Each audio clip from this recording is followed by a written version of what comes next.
القرآنية داخل مناهج اللغة العربية للصف الأول الابتدائي والثاني والثالث حتى الصف السادس الابتدائي، وتدرس في جميع المدارس. حتى الأطفال المسيحيين يجب عليهم حفظ هذه الآيات، وهي آيات ليست بسهلة، وليست يعني ربما المسلم عندما يحفظ هذه الآية بعد سنوات قليلة لما بيكبر هيبتدي ينضج شوية، يبتدي يفهم فحو هذه الآية، ولكن يفرض على الطالب المسيحي أن يحفظ هذه الآية. وخرج أحد مرشحين رئاسة الجمهورية وهو مرشح إسلامي وقال أتحدى أن تكون هناك آية قرآنية واحدة في مناهج اللغة العربية.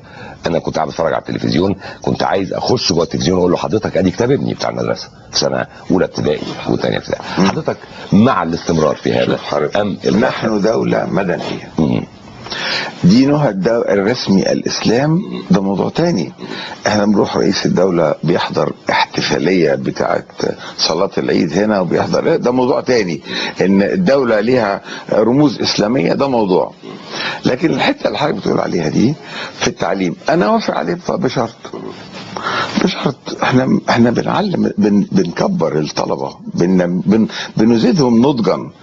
انا وافق عليه بشرط يتحط فيه جوه الدروس نفسها